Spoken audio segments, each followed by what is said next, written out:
Hey guys, thanks for tuning in to another video on Happy RC Flyer here on YouTube. Today is Tools and Tips Tuesday, and today we have a tip for you. It's how to keep from losing your aircraft in the sun. Sometimes the sun can be pretty bright, especially if you're flying in the morning or the evening, which just so happens to be the most calm portions of the day.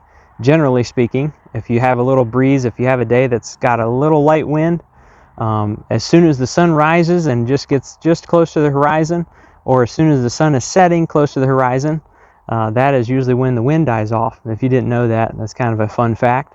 But if you fly in the morning or the evening especially, there's extra trouble with flying your aircraft right in line with the sun.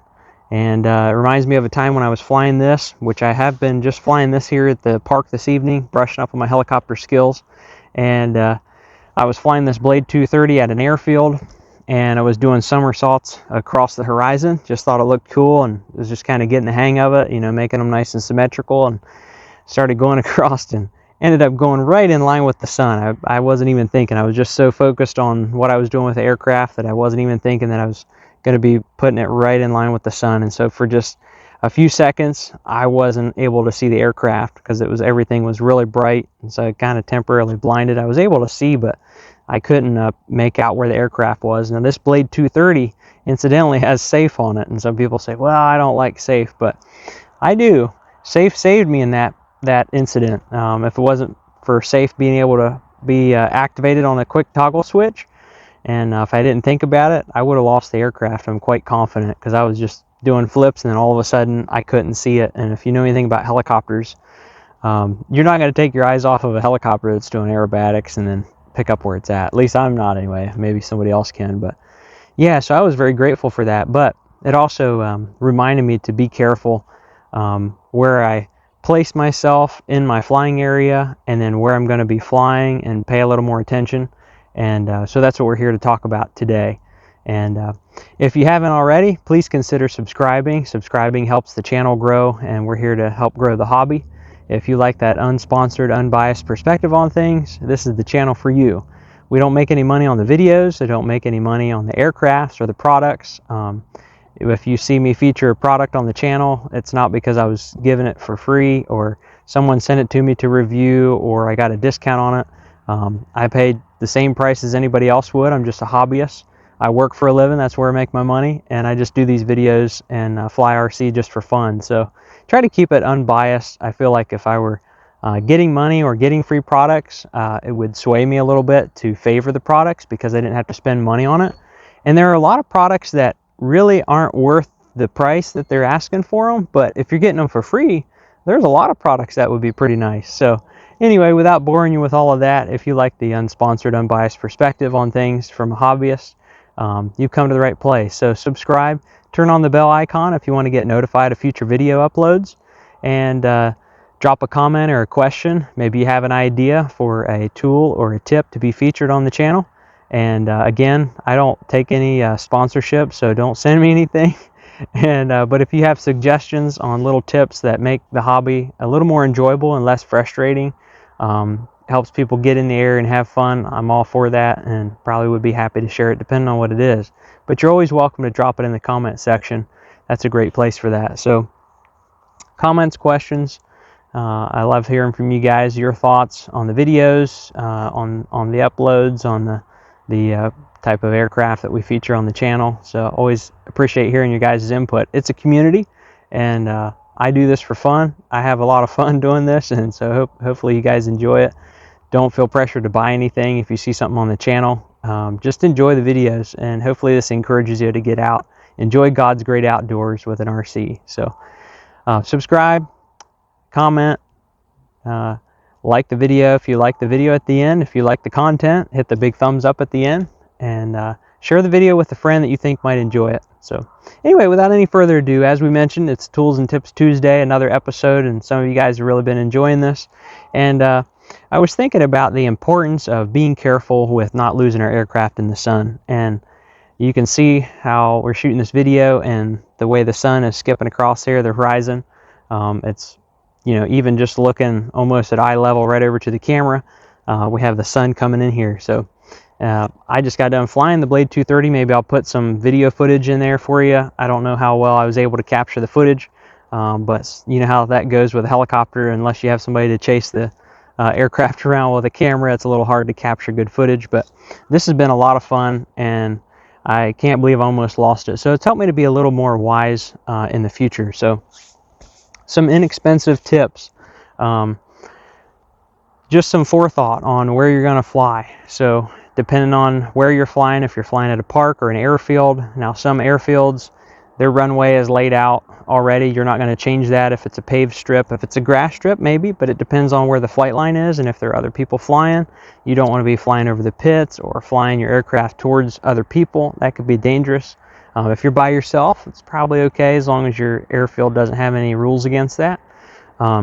So think about that. If you're flying at a park, you can kind of situate yourself, orient yourself to the flying area so that you can have the sun to your back, and it'll actually help you with visibility of seeing the aircraft, but also keep the aircraft from going in line with the sun, so you're not looking directly into the direction of the sun to try to spot your aircraft, which can be really tough. And we have sunglasses. You see a lot of times I'm wearing sunglasses on the top of my head. I wear these a lot, and they're pretty nice, but still, if you get it in line with the sun, you still chance to lose your aircraft.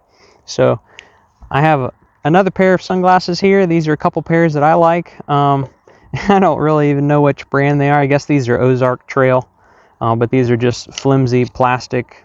I think you could pick these up at a local hardware store or a convenience store or grocery store, maybe is where I got them from. A couple things to think about, and again, there's so many different people in the hobby. There's so many different preferences, and I'm not here to tell you that there's a right or wrong way to do this. I'm just here to share in my experience a little bit that I have, and hopefully encourage you guys to give it a little thought into some things that might help you in the future. So when it comes to sunglasses, one thing I like to do is make sure that it's not going to be a pair of sunglasses that's going to be uncomfortable. So I found some really nice sunglasses that would just really squeeze your head. And if they squeeze your head, you're going to probably tend not to wear them. You're going to leave them sitting somewhere. You're going to leave them in the vehicle. Probably leave them at home. And you might put them on for a first flight, and you might set them down because it might give you a headache. They might hurt, above your ears. So get a pair that's comfortable first and foremost. And this is kind of a lightweight plastic. They're pretty inexpensive. So if I do lose them or misplace them, you can get a second pair, and they're not that expensive. But also you notice that these don't have rims on the bottom, and that is something that I look for in a pair of glasses, because I don't want a big frame. It's like looking out the window with those window, I think they call them grids. I don't know if they call them that in your country where you're from, but it's like looking out the window, trying to see out the window, and you can't really get a clear picture because there's something in the way, or there's a frame in the way. And so obviously you should be facing your head in the direction that your aircraft is. But if for some reason you need to be able to see out of the peripheral or low on the area, you don't want a pair of sunglasses that have a big frame. And you guys have probably figured this out, that I'm not really one for appearance or style or fads. I'm not really into that kind of stuff. I'm kind of more into what's practical. And there's probably a lot of sunglasses that have big frames, and they're the in thing for some reason. I don't know. But my recommendations is get something that has the minimal frame size, thickness, is very small and compact, and very streamlined. So the less that's going to interfere with your viewing and your peripheral vision, because that can help. You may be looking at your aircraft, but you may see someone approaching the flying area. If you're flying at a public park, you have to be really aware of your surroundings. If people are coming, or there's an animal, or there's an object or something, it's good to be able to see have a large field of view. So I have a couple pairs of sunglasses. These are getting well used, and it's about time to replace them. They're getting some scratches on them. Having a case to put your sunglasses in would be a good idea, because once you get a lot of scratches, anything that's going to obstruct your view. So make sure that they're clean when you go to fly. Make sure you don't have a pair of sunglasses that's going to have a bunch of scratches on them. It's going to inhibit your view. And then also, right here staring at you, this is a hat, or some of us call them a ball cap. And this is kind of how you put it on. It's pretty easy. I got this one. I thought it might be a good opportunity to give a shout out to this company. It's actually a family-owned, family-run, and they have some cool videos. I ran across them when I was looking at videos on the air tractors, agriculture, and I have the E-Flight air tractor, as you guys have probably seen the video on that, and then I also have a modified one that a friend of mine modified to be the Sky Warden.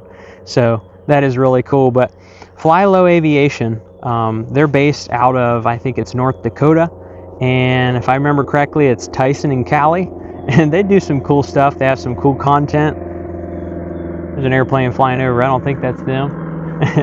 But anyway, they do crop dusting, and they have some really cool stuff. So if you like to see the air tractor fly and you like to learn about it, whether it's you want to get into the business or you just like to watch airplane videos and the up close stuff and get all the good details and learn about things, that's a good channel. Maybe I'll put a link for their YouTube channel in the video description. But this is where I bought this hat. You don't have to have one of their hats to protect yourself against the sun, but I just brought it along to demonstrate that even without sunglasses, and it's good to have sunglasses, but even without sunglasses, you can see I can tilt my head, and I'm using the bill of my cap just to shade my eyes from the direct sunlight. Now that's not as easy if the sun is low in the horizon, but sometimes if it's off to the side, you can still fly a little bit, you know, kind of leaning your head. Or what some people will do is they'll bow the bill of the hat, so then it kind of helps shield it a little bit. So that's something else that you can keep in mind. A hat that has a bill, probably a little more practical and a little more functional. But a good pair of sunglasses is the best thing. Maybe I should rephrase that. The number one thing is to situate yourself so you don't have to look at the sun while you're flying. Probably the second best is to have some sunglasses to keep you from getting that sunspots in your eye, and then have a hat as well. So hopefully you guys enjoyed that. If you have some ideas, maybe some stories about how you lost an aircraft or almost lost an aircraft because of the sun and trying to look in the direct sunlight, feel free to share that in the comment section. As I mentioned already, I really enjoy hearing from you guys, and I'm sorry I don't always keep a close eye on the comments, but that's part of having a full-time job and doing other things as well, and even having some other hobbies that I don't hang out on there as much as I should. So anyway, hope you guys enjoyed that video, and like I said already, if you haven't subscribed, take the time to do that. That helps grow the channel. Hit the like button, the big thumbs up, drop a comment or a question, share the video with a friend that you think might enjoy it, and we'll catch you in the next one. Thanks for watching this episode